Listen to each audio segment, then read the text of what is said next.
చలనచిత్ర పరిశ్రమలో హీరోల కంటే హీరోయిన్ల మధ్య కాంపిటీషన్ ఎక్కువగా ఉంటుంది. ఇండస్ట్రీలో ఎప్పటికప్పుడు హీరోయిన్లు మారుతూనే ఉంటారు. ప్రస్తుతం ఉన్న పరిస్థితుల్లో 10 సంవత్సరాలు ఒక్కో హీరోయిన్ కూడా ఇండస్ట్రీలో చలామణి అయ్యే అవకాశాలు కనిపించట్లేదు. ఎంతో క్రేజ్ సంపాదించుకున్న సమంత, కాజల్ సైతం తమ మకాంను చెన్నైకు షిఫ్ట్ చేసే పనిలో ఉన్నారు. వారికి క్రేజ్ ఉన్న సమయంలోనే ఎక్కువ సినిమాల్లో నటించడానికి ప్రయత్నిస్తుంటారు. తెలుగులో అవకాశాలు కరువై తమిళంలో నటిస్తున్న కాజల్ కు అక్కడ కూడా ఛాన్సులు తగ్గే సూచనలు కనిపిస్తున్నాయి. నేను శైలజ సినిమాతో తెలుగు ప్రేక్షకులకు పరిచయమైన నటి కీర్తి సురేష్ ఇప్పుడు ఆమె కోలీవుడ్ లో క్రేజీ హీరోయిన్ గా మారింది. వరుస అవకాశాలు అందిపుచ్చుకుంటుంది. తాజాగా కాజల్ కి షాక్ ఇచ్చింది కీర్తి. తమిళ స్టార్ హీరో విజయ్ కథానాయకుడుగా భరతన్ ఓ సినిమాను తెరకెక్కిస్తున్నాడు. ఈ సినిమాలో విజయ్ కి జోడీగా తొలుత కాజల్ ని అనుకున్నారు.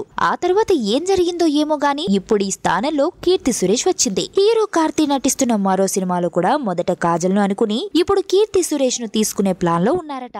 ఒక్కసారి భుజం మీద చేయేశాక వాడి ఎదవైనా ఏఆర్ రెహమాన్ అయినా ఫ్రెండే.